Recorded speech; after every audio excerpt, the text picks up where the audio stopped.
Palantir has been on fire, up over 500% in the past year, and it is currently trading near $140 per share. Overall, the market cap is over 340 billion.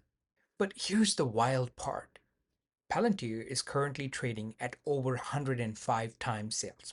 So is this stock a rocket ship with a bit more fuel to go? Or are investors boarding at the top of a bubble? Let's break it down. Welcome to Balance Sheet Investing. This is a channel where we decode companies using real data, not just Reddit rumors.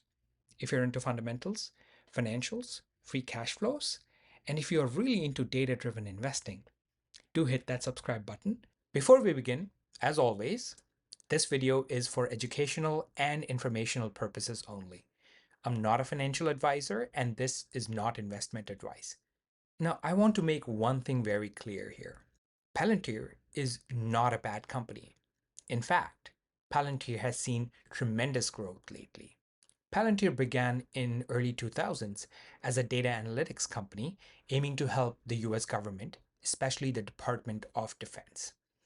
Over time, Palantir expanded beyond military applications, positioning itself as a broad problem solver for the government, offering solutions for complex data integration and analysis challenges. Today, Palantir is a software company specializing in advanced data analytics, AI, and automation platforms, both for the government and for commercial clients. Let's have a quick glance at what the balance sheet has in store for us.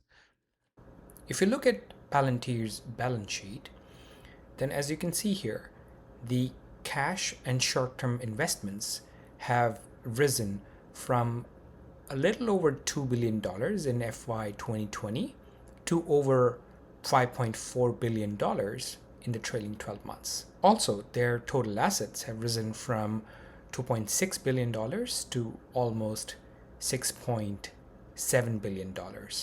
So it's a company which has no debt and is cash rich. Let's review what the income statement for Palantir looks like.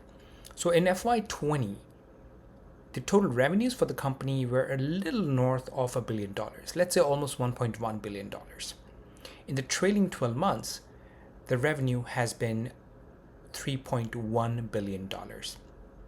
Now that's about a 23 to 24% CAGR over the past 5 years, which is impressive. Over the trailing 12 months, ending March 2025, Palantir generated $3.1 billion in revenue.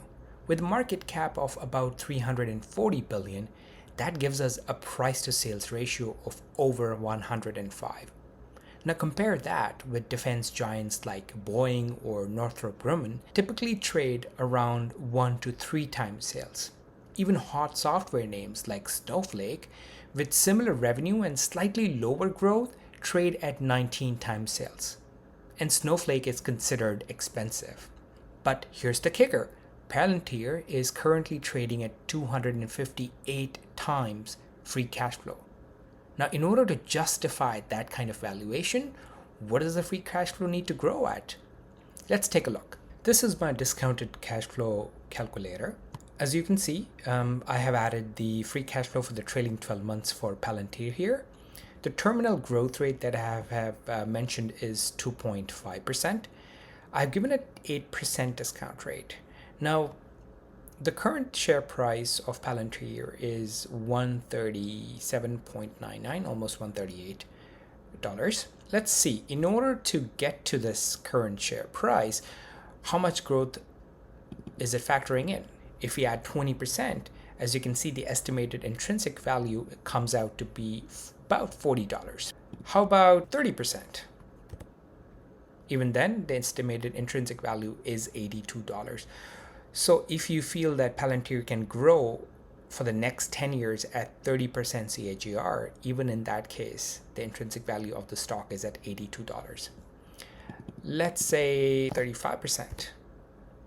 Now we are getting closer. The estimated intrinsic value comes out to be $118. Let's add 37%. Okay, so as you can see, in order to justify the current price, Palantir needs to grow at 37% for the next 10 years.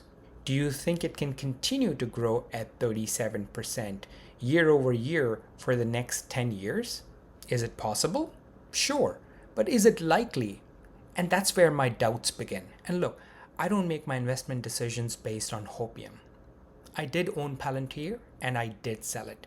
Because for me, the math just didn't add up. So, should I short it? Well, maybe. As the saying goes, the market can remain irrational longer than you can remain solvent. Was that Warren Buffett? Or was it John Maynard Keynes? What's your response? Do comment below. For now, I'm just watching the stock, not buying, not shorting right now, but definitely not chasing. If you like this breakdown and want more rational investing insights, please subscribe. Do drop in a comment. Do you think Palantir is overvalued? Or is it just the start of a bigger move? I'll respond to every single comment, so let's talk and let's connect.